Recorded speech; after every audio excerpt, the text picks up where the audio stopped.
Living a Sensational Life. The book that we're exploring and we're reading through this month is pretty thick. And of course, we're going to use it next month as well. So if you haven't picked it up yet, go ahead and pick up the book, because we're actually going to be with it for a little bit. It's The Thought Exchange by David Freeman. And the thing that he talks about that's so intriguing to me is this idea on the front cover: overcoming our resistance to living a sensational life.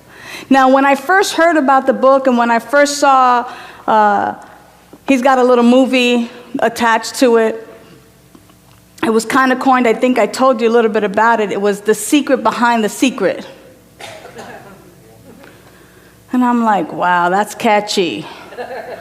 You know, just totally got me in there, reeled me right in. I want to know the secret behind the secret. And as I began to read the book and see the movie and begin to work with these ideas and his read through his story and read through some of the things that he has actually done in groups, I was particularly intrigued with a group setting that he talked about. And he actually talks about simply having some conversations with folks about what's not working in your life and giving the person the floor. You have, 3 minutes to talk about what's not working in your life. So here's a common one. Oh my goodness. There's 43 cents in my bank account. The mortgage is due, or the rent is due, or the car note, or the car broke down again. There's 43 cents in the bank, or 45, whatever it is. I mean, very, very common. People talk about lack and limitation all the time. And in his particular circle and in this particular group that he started working with, he was entertaining this idea of a thought exchange. And that thought exchange was simply having the person talk about their experience and what they were experiencing, and okay, now breathe. Oh, okay, there it is, it's out. Bleh. Now, the question that was posed was, what must you be thinking in order for you to have that experience? Last week, we talked about mirror, mirror on the wall. I told the story about the echo and talked about life. And an echo simply gives back to you exactly with the same intonation everything that you give it. It doesn't change it around. It doesn't, give it a different meaning. The echo simply gives you back that which is already put into it. Life. Mirror, the reflection. Therefore, if this is the experience that this individual is having, what are the thoughts that are producing this experience? And then he made up this thing about having a store called the Thought Exchange Store. And there you would have, all these great thoughts that you can have instead of the thoughts you're currently having. So if I'm having thoughts of money don't grow on trees, what do you think? I'm Rockefeller? Do you think we were born wealthy? Like, I work hard for the money. Like, I'm only making minimum wage, or I work for a nonprofit, or whatever the thoughts are, or there's never enough. No matter what I do, it's so hard to save. Whatever those thoughts are, he makes up this idea that we can take those thoughts, jot them down, and go into this store and exchange the thought. Excuse me, clerk, this thought is no longer working for me. I'd like a new one, please. Wow. Exactly. And that you can then pick from an array of beautiful thoughts, like, my life is abundant. Right where I am, God is. The life of God is abundance. So therefore, I must be abundant. I am rich. I am wealthy. Life is always working together for my good. Life is conspiring for my good. I mean, there are a gazillion thoughts that you can exchange. These thoughts that are no longer working for you, you can just go in and exchange them. No harm, no foul. You don't have to pay extra for it at all. And he found that as a result of doing this for a number of years and working with folks, is that some of these thoughts that were exchanged, they began to make a difference in the lives of the people that he was in circle with. But inevitably, there were some things and some people who just, no matter how much they tried to think and affirm and pray and do whatever, that somehow it never caught. It never worked. And he was wondering and trying to figure out why. What is it?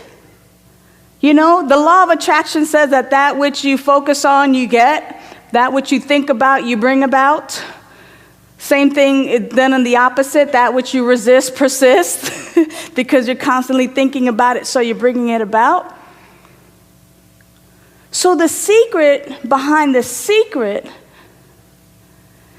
is this idea that even though we have exchanged the thought for a new thought, and especially because we come to New Thought Community, and now that we've changed and accepted this thought, my life is that life that God is. Or I'm a great singer, I'm going to be a star one day. Whatever maybe some of your dreams were that maybe got shot down and shattered, that somehow or another, there is a physical sensation that begins to happen in our body temple that creates a discomfort. Or at least we label it as a discomfort when they are simply body sensations. So here's what I mean. He talks about his own story of wanting to live a fuller life. And at 20 years old, he recognized that he couldn't go into theaters, subways, ride the bus, go out in public much.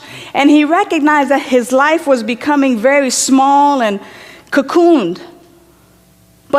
So there's the problem. I can't go out in theater, in the public, can't go in the subways, blah, blah, blah, blah, blah, blah. So what must he be thinking? Oh, I must be thinking that there's something fearful or afraid, that I must be afraid of something, or that something bad is going to happen to me. So he exchanged the thought, simply, right? I walk freely into the subways and sit next to strangers. I participate in the theater. I go and I sit and I watch a great play or a great musical. However, every time he attempted to do so, he was met by these body sensations that were so debilitating in his mind. But when he really examined them for a moment, he began to describe them. What are the body sensations? What's happening within me that prevents me from actually going out and doing that which I love, doing that which I want to achieve? And he recognized that by simply calling a thing, as my friend Ian Van Sant would say, you got to call a thing. So the body sensations were cold wrist, racy heart, maybe even just, sweat. But he labeled that a panic attack. And for most of us, when we go into strange places, our heart may race, we may get sweaty palms or cold wrists, we may begin to sweat profusely, we may get the butterflies in the stomach, we may have a nervous stomach, whatever it is. He simply said, this is what it is physically. Here's how this sensation shows up in my body. So now he's exchanged the thought. I freely go on the subway, I freely go into the theaters, I freely walk around the streets of New York because I am free. And yet every time he stepped out of the door, all of this stuff would start to happen. Now, in some circles, people would say to him, well, honey, if it doesn't feel good, don't do it. If it doesn't feel good, then at all costs, prevent that feeling from happening. And so the mind develops a thought exchange, the reverse. I can't go out there. I can't go on the train. I can't go on the bus. I can't go out in public. I can't go to the theater. I can't do this. This affirmation, this thing that people tell me, the secret, I try having the thoughts, but as soon as I try to do it, the body says, eh. And that's the rub. That sometimes we believe that because we're having these great thoughts and these great visions and these great affirmations about who we are and who we're going to be, but yet we relate the body sensations to something negative. And we think that it means to stop doing it. And if we just label a thing and just say it's just a body sensation, and move through that body sensation, the body sensations are still going to happen. However, the more we push through and continue to know our good, continue to know our freedom, continue to know our truth, those body sensations will also no longer mean something negative. They just are. Here's a great example of that. I think it's cruel, but some people, to train their dogs to stay in their yard, use an electric fence. The theory behind electric fence is you put a collar on your dog, and then you lay this wire around the perimeters. Now, as the dog, if this is my perimeter, I'm a Great Dane. As I get to the perimeter, if I'm this dog, I begin to feel a sensation because the collar is now shocking me. The closer I get, the higher the shock gets. So, do I label that as wrong or bad? Or is that just a body sensation? Do I keep my eye on the prize on the other side, which is freedom? From my cruel owners who put this collar on me? Or do I stay within the parameters because I don't want to go through the shock?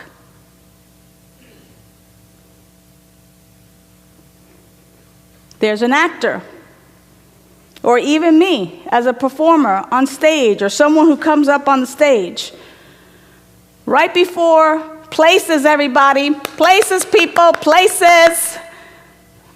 The butterflies. Do I remember my lines? The children. Like, we're getting ready to perform. I want to do a good job. The butterflies. I begin to feel a little bit nervous. My hands get sweaty and clammy. People are so afraid of public speaking all the time. And it's not necessarily stage fright. The thing is am I willing to go through the body sensations to get to the other side, which is where the freedom lies, and begin to relabel these body sensations from something that's negative to something that just is? We've all had it. We've all had it. So do I push through? They call places, and it's showtime. Boom, there goes the lights out. Boom, the show begins. Am I the one who stays backstage because I'm so blocked by that shock, by those body sensations? Or as a performer, a public speaker, someone in the public eye, do I just label the thing a thing and move through it? What happens for many of us who turn away from our new thought, living, and way of being is that we allow these body sensations to debilitate us to the degree that we no longer go for that which is the truth of who we are. When simply on the other side of that is our freedom. I know many dogs who have broken out and said, forget this. They're willing, their desire to experience freedom is higher than their desire to stay in mediocrity and live a miserable life.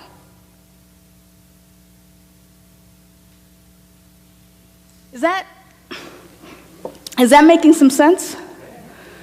Okay. So,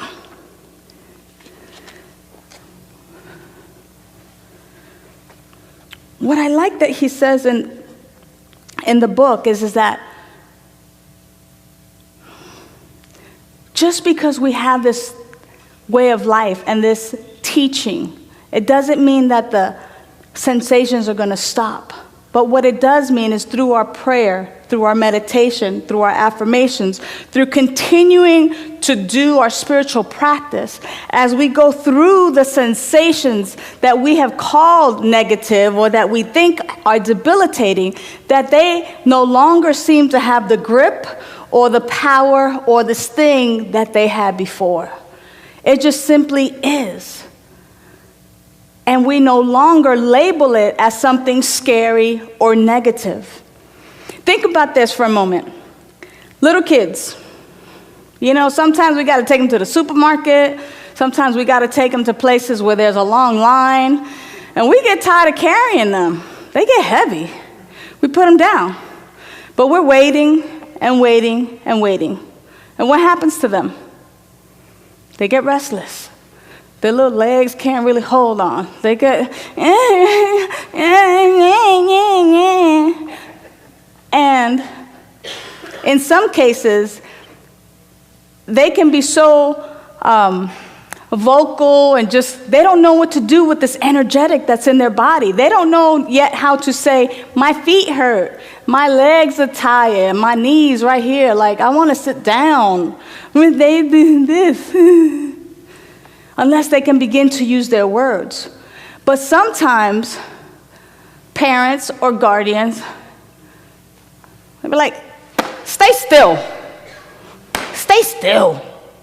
So now, not only have they been feeling this stuff and they don't know what to do with it or how to speak of it, but now,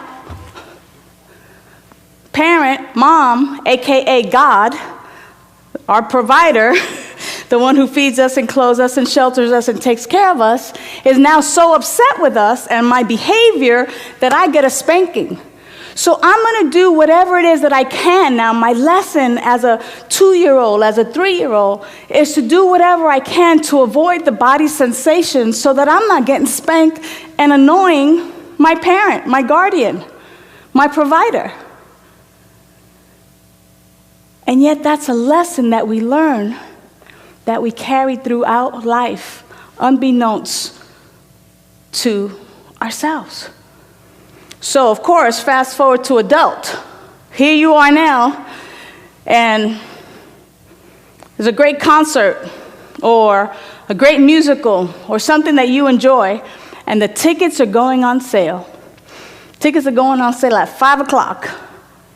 And you get there, and there is a line wrapped around the corner.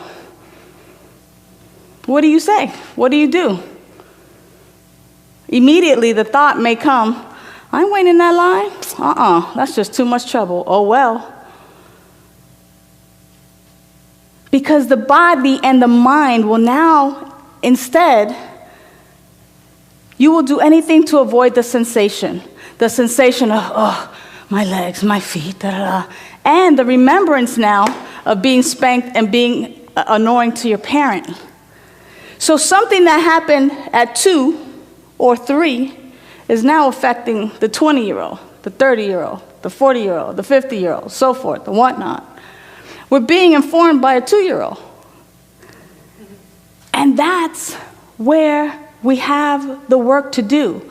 Because the purpose of knowing the secret behind the secret is that as we go through the sensations, as we allow ourselves to recognize that these are just body sensations, and just label the thing the thing. We don't have to label it negative. We don't even have to label it positive. It's just a body sensation. It's just what the body is experiencing in that moment. As we know this about ourselves and as we begin to become aware of it a little bit more, we may have not even been aware of it until now. That maybe that is the missing link that prevents us from truly using the law of attraction, from truly experiencing the great life that we know within us is ours to live.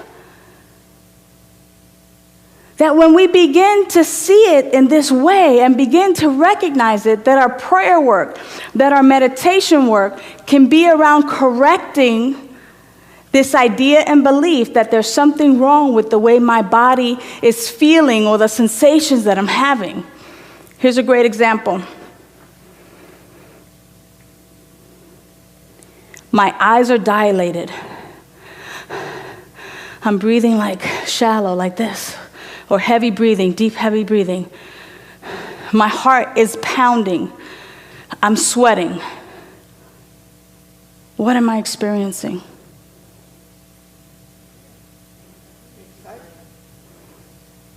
I love the answers. Funny, I heard more fear, I heard one excitement. We could be experiencing fear or pleasure. You know what I'm talking about. Shallow breathing, the dilated eyes. We could be experiencing fear or pleasure. It's the same exact feeling. It's the same exact body sensation, and yet one is like, oh yeah, I like that. But it's the same exact body sensation when we're going through something that we might think is a little more fearful. But when we simply call a thing, my heart is racing. My palms are sweaty. I have shallow breathing. And keep my eye on that prize, I can get through that fence, invisible fence, that has been doing these little body sensations, where in the past I've stopped at that and said, oh no, this, I've labeled it as this don't feel good. So I retreat. Whereas if we just label it what it is, it's racy heart, sweaty palms. I remember at one point, I had a little eye twitch. And because my idea about an eye twitch was like, that's embarrassing, because I'm looking at somebody and my eyes like, all twitchy. But it's just an eye twitch. But I had made up so much stuff about what an eye twitch meant and attached such negativity to it that I would avoid eye twitching or situations that if I was face to face with you and talking to you about something difficult or interesting and my eye began to twitch, even though we were getting somewhere and talking and really having a great conversation, I'd stop it. I'd stop the conversation, excuse me, I have to go, and I'd leave. So that body sensation prevented me from getting closer relationships, from having deeper and meaningful conversations, because I was always so preoccupied with this body sensation instead of just, oh yeah, it's just my eye twitching. It's not a big deal. And still making the connections. So, the more we experience the body sensations, the more we allow ourselves to go through the body sensations, the more we courageously go forward through the body sensations, they will continue to happen, but they will mean less and less of what they've meant in the past. And it will just be something that happens because it's part of our physical makeup. As many times as we've had performers and people, believe me, they will tell you, that every time they go on stage, they still get the butterflies, but half the time they don't even notice it anymore. Or half of the time, it doesn't mean what it meant, like the first time. And we begin through our spiritual practice, through our meditation, through our prayer, to really use a fine-tooth comb with what's happening in our lives and stick to our affirmations and also get through the body sensation so that we actually are living this, what you probably thought I was going to talk about, living this sensational life, like it's the bomb, woohoo! And that's how we get to that kind of sensational life. That like bigger than life, bigger than lights, like that big, woohoo, I have arrived. It's because we have to, and we get to, if we choose to, go through the sensational living of the body temple, and simply call a thing, and not have it mean, I can't, I won't, I'll avoid it at any cost. Does that make sense? Yeah. That's a lot to chew on. Somebody once asked me, how do you eat an elephant? And I don't. They said one bite at a time, right? It seems like this big thing. And I think that sometimes when we take on big ideas like this, we just take a little chunk of it. And so as we go into our quiet time right now, with just this little piece, this little idea of maybe becoming aware of our body sensations and how sometimes we make our affirmations and we have our goals of what we want to do and experience. Maybe we can just set our intention now to simply become aware of the places where our body has these sensations and we may not be aware that we're preventing those feelings at all costs, which then means that we backtrack into what we don't want instead of what we do want.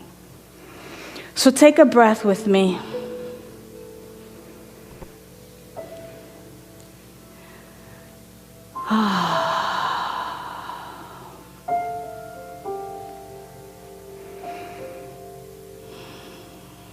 And just simply settle in.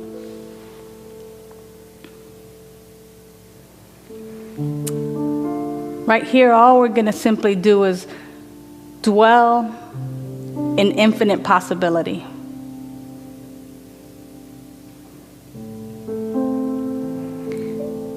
Meaning that there's been something welling up within us that we want to experience, that we want to live out, that we want to have and hold.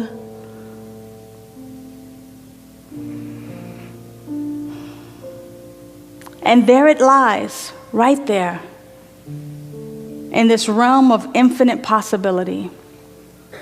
It's also known as the unmanifest world. And even though we see it with our mind's eye, it hasn't necessarily been made manifest in the physical realm.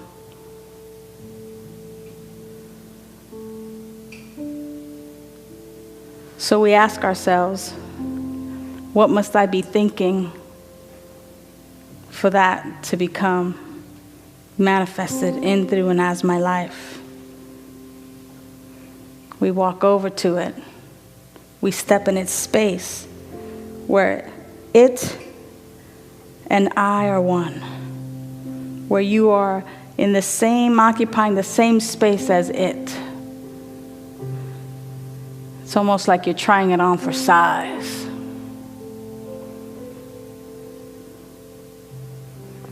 What must I be thinking in order for this to be made manifest?